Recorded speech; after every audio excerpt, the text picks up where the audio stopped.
नमस्कार दोस्तों। आज हम place of supply under GST discuss करने जा रहे हैं। Why the place of supply is so important. देखिए, यदि हम जीएसटी एक्ट को समझना चाहते हैं तो चार चीजों को अवश्य समझना। पहला, सप्लाई को, दूसरा टाइम ऑफ सप्लाई को, तीसरा वैल्यू ऑफ सप्लाई को और चौथा प्लेस ऑफ सप्लाई को। प्लेस ऑफ सप्लाई इतना इंपॉर्टेंट क्यों है? क्योंकि हम कौन सा टैक्स बिल में चार्ज करेंगे, लगाएंगे, ये जानने के लिए जो है प्लेस ऑफ सप्लाई जानना आवश्यक है। Section 7 and section 8 of IGST act ये कहता है कि यदि जो है प्लेस ऑफ सप्लायर, यदि लोकेशन ऑफ सप्लायर और प्लेस ऑफ सप्लाई दो अलग अलग स्टेट में है या स्टेट में और यूटी में है, तो उस समय जो है वो जो टैक्स लेवी होगा वो आईजीएसटी होगा। और यदि ये विद इन स्टेट है तब जो टैक्स चार्ज होगा वो central plus state tax charge होगा। अब हमें वैट के कॉन्सेप्ट को भूलना होगा, जहां पर हम इंटर स्टेट टैक्स तब लगाते थे जब सेलर और परचेजर दो स्टेट में है। यहां पर उस बात से कोई लेना देना नहीं है। यहां पर लोकेशन ऑफ सप्लायर और प्लेस ऑफ सप्लाई ये यदि टू डिफरेंट स्टेट में है तो आईजीएसटी लगेगा, और यदि ये सेम स्टेट में है तो सी प्लस एस लगेगा।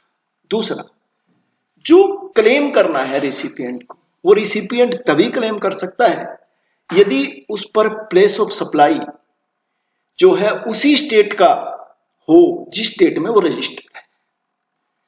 क्योंकि यदि मैं इनवाइस की बात करूं, टैक्स इनवाइस से ही हम जो है वो इनपुट क्लेम कर सकते हैं। और यदि सेक्शन 31 और रेड विद रूल 46 किया जाए तो ये कहा जाता है कि यदि इंटरस्टेट सप्लाई है तो उस केस में प्लेस ऑफ सप्लाई लिखना आवश्यक है। और यदि सेक्शन 16(2) और रूल 36 पढ़ा जाए तो इनपुट क्रेडिट हम तभी कर सकते हैं जब हमारे पास एक टैक्स इनवॉइस हो।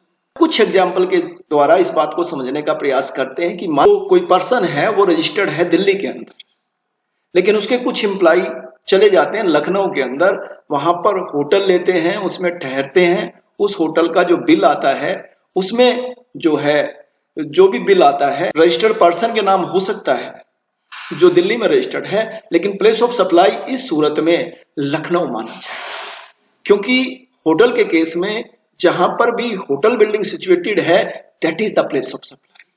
और इस केस में क्योंकि सर्विस देने वाला भी वहीं पर स्थित है और जो है सर्विस भी, प्लेस ऑफ सप्लाई भी वहीं है, तो इसलिए ये it is to be treated as a intrastate supply. ठीक इसी प्रकार एक एग्जांपल और लेते हैं कि मान लिया कोई जीटीए जो फॉरवर्ड चार्ज दे रहा है, वो दिल्ली का कोई रजिस्टर्ड पर्सन दिल्ली से माल भेजता है नेपाल के लिए, और आज ये अमेंडमेंट हो चुकी है कि यदि कोई भी माल बाहर जा रहा है, देश से बाहर जा रहा है, तो उस सूरत में जो भी डेस्टिनेशन है वो जो है प्लेस ऑफ सप्लाई माना जाएगा। तो इस सूरत में वो रजिस्टर्ड है दिल्ली के अंदर, माल जा रहा है नेपाल के अंदर, तो प्लेस ऑफ सप्लाई जो है वो इस केस में नेपाल है। तो उसमें जो इनवाइस पे जो प्लेस ऑफ सप्लाई लिखा जाएगा नो स्टेट, और दिल्ली का जो रजिस्टर्ड पर्सन है वो भाड़ा पे करते हुए भी जिस पर फॉरवर्ड चार्ज है 12% का, तब भी जो है उस इनपुट को क्लेम नहीं कर पाएगा क्योंकि उसमें प्लेस ऑफ सप्लाई जो है वो नो स्टेट है। इस चैप्टर में हम केवल place of supply for goods की बात करेंगे, अभी सर्विस की बात नहीं करेंगे। तो केवल गुड्स की बात, मैं गुड्स की बात करूं तो हम जो है इसको चार भागों में बांटते हैं। पहला कि जहां पर मूवमेंट है गुड्स की, दूसरा जहां पर मूवमेंट्स नहीं है, और तीसरा जहां पर इंस्टॉल किए गए हैं गुड्स, और चौथा इंपोर्ट और एक्सपोर्ट का केस। तो सबसे पहले हम प्लेस ऑफ सप्लाई लेते हैं when there is a movement of goods. इस सूरत में जहां भी मूवमेंट टर्मिनेट होती है, जहां भी मूवमेंट ऑफ गुड्स टर्मिनेट हो रही है for delivery to the recipient, that is the place of supply.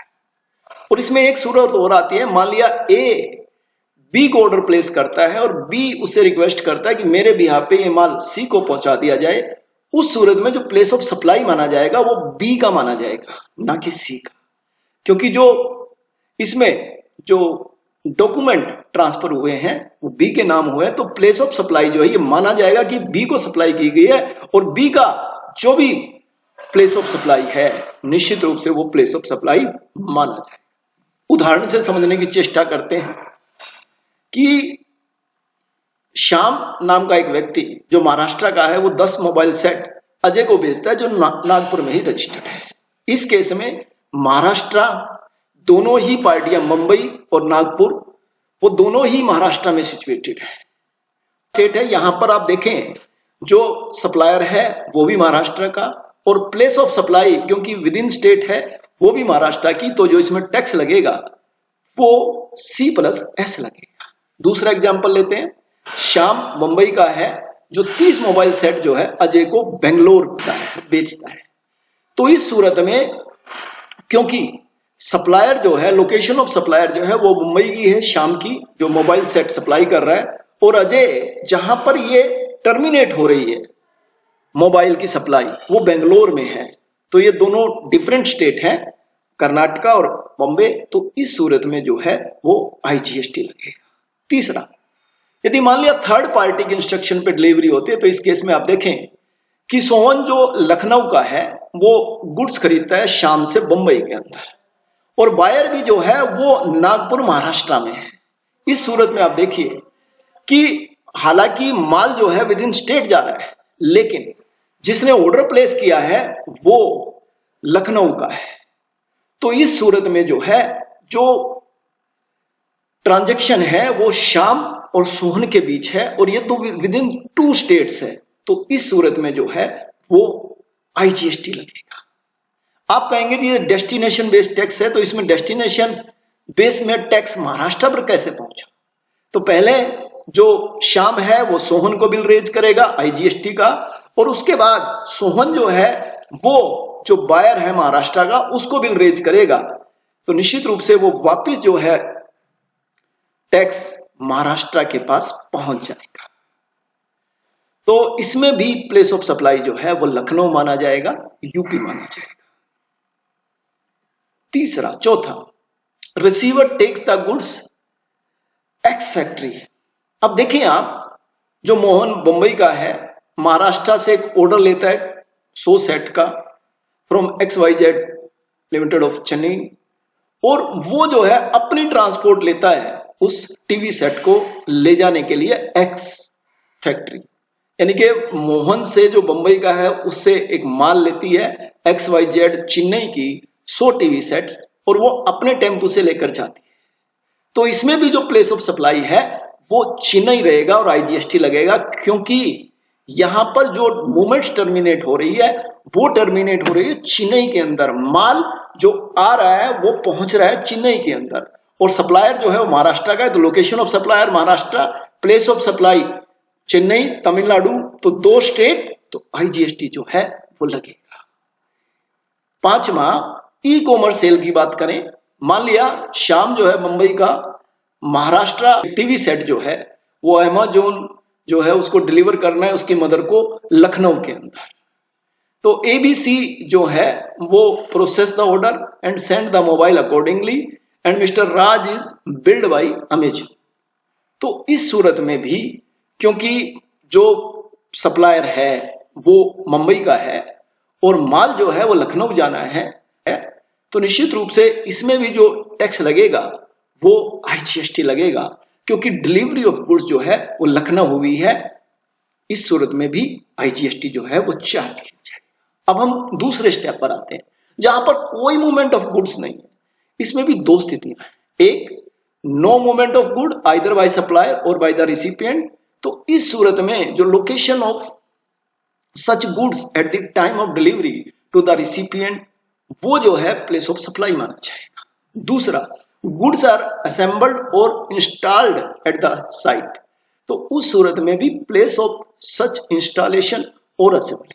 2 examples इसको समझते हैं कि एक शोरूम जो चल रहा है पूरा का पूरा बेंगलोर के अंदर, चेन्नई का एक रजिस्टर्ड पर्सन है, वो बेंगलोर आता है, उस पूरे शोरूम को खरीद लेता है। उसके अंदर फॉर एग्जांपल रेडीमेड गारमेंट्स है, तो उन रेडीमेड गारमेंट्स को वो खरीद लेता है और उस शोरूम के बाकी असेट्स को भी खरीद लेता है। तो इस सूरत में जो वो रेडीमेड गारमेंट्स खरीदता है या दूसरी जो कैपिटल गुड्स खरीदता है, उसकी कोई मूवमेंट नहीं है। और जब वो मूवमेंट नहीं है तो इसमें प्लेस ऑफ सप्लाई कौन सा माना जाएगा? वही बेंगलोर का, क्योंकि मूवमेंट नहीं है और क्योंकि सप्लायर भी बेंगलोर का है, तो इसमें C+S लगेगा, चाहे जो लेने वाला है वो रजिस्टर्ड चेन्नई में हो। दूसरा, मान लिया एक कंपनी जो वेस्ट बंगाल की है और वो झारखंड की किसी कंपनी को कहती है कि भाई उसके वहां पर जो है एक सेंट्रल एसी उसके झारखंड प्लांट में जो है वो इंस्टॉल कर दिया जाए। तो इसमें जो है, क्योंकि वो इंस्टॉल किया जा रहा है वहां पर और सप्लायर कौन है, वो भी झारखंड का है, और जो इंस्टॉल हो रहा है वो कहां पर हो रहा है, वो भी झारखंड का है। हालांकि जो सप्लाई दी जा रही है हाल फिलहाल वो वेस्ट बंगाल वाली कंपनी को दी जा रही है, लेकिन इस सूरत में भी क्योंकि लोकेशन ऑफ सप्लायर जो सप्लाई दे रहा है वो भी झारखंड में है, और जो प्लेस ऑफ सप्लाई है जहां पर क्योंकि इंस्टॉलेशन है, नो मूवमेंट ऑफ गुड्स, वहीं पर इंस्टॉल होना है, असेंबल होना है, तो प्लेस ऑफ सप्लाई भी जो है झारखंड है, तो इसमें CGST प्लस SGST लगेगा। तीसरी situation, goods supplied on a vessels और कन्वेंस। यदि goods supplied on board a conveyance including a vessels, an aircraft, a train और मोटर व्हीकल, तो जहां से भी वो बोर्ड हुए हैं तो वो जो है प्लेस ऑफ सप्लाई माना जाएगा। Location at which such goods are taken on board, वो जो है उसकी सप्लाई माना जाएगा। मान लिया शाम जो है वो दिल्ली से मुंबई ट्रेवल कर रहा है और बीच में वो कॉफी परचेज करता है, स्नैक्स परचेज करता है प्लेन में जाते हुए, और एयरलाइन जो है दोनों जगह रजिस्टर्ड है, मुंबई में भी और दिल्ली में। तो क्योंकि उसने बोर्ड कहां से करी है, वो दिल्ली से, तो इस सूरत में जो है CGST प्लस SGST लगेगा, क्योंकि फूड आइटम जो है वो बोर्ड हुए हैं दिल्ली से। दूसरा, यदि वो शाम जो है कंपनी के बिहाफ पे दिल्ली से ट्रेवल करता है चेन्नई के लिए, और इन द प्लेन ही purchases the lunch, the airline is registered in Mumbai and Chennai, तो इसमें जो प्लेस ऑफ सप्लाई है वो जो है वो इसमें भी दिल्ली का माना जाएगा। और क्योंकि उसने प्लेन जो है वो बोर्ड किया है दिल्ली से, हालांकि इसमें कुछ गलत लिखा है, मुंबई और चेन्नई आ गया। Food item were loaded into plane at Delhi, Mumbai के बजाय दिल्ली आएगा इसमें। So place of supply become Mumbai, it does not matter where buyer is registered. तो यहां से जहां से भी आप जो है वो लोड करते हैं, जहां से आप बोर्ड करते हैं, वही प्लेस ऑफ सप्लाई है। इसमें थोड़ा सा गलत है, तो इसको हम मुंबई की बजाय दिल्ली पढ़ेंगे, और यहां भी जहां पर बॉम्बे नीचे लिखा हुआ है वहां पर भी हम दिल्ली पढ़ेंगे, और निश्चित रूप से इसलिए जो है इसमें प्लेस ऑफ सप्लाई जो है वो दिल्ली माना जाएगा।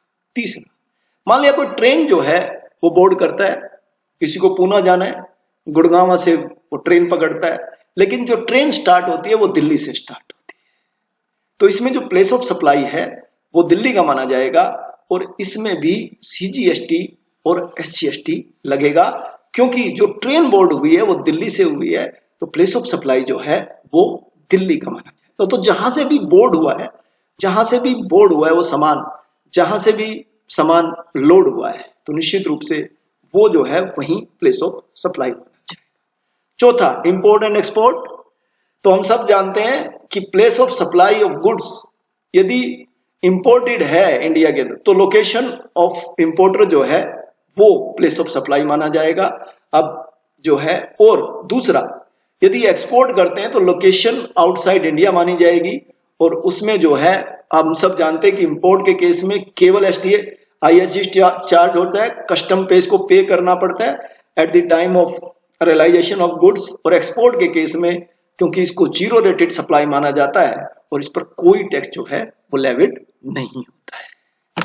शॉर्ट में जो है, बिल्कुल शॉर्ट में, place of supply in case of goods की हमने बात करी। ये थोड़ा सा आसान है समझने में, आसानी समझा जा सकता है। तो ये मैंने अपने अंडरस्टैंडिंग के हिसाब से इसको डिस्कशन करा। मैं फिर कहता हूं इसमें अनेक प्रकार के इफ एंड बट्स हो सकते हैं जिसको डिस्कस किया जा सकता है।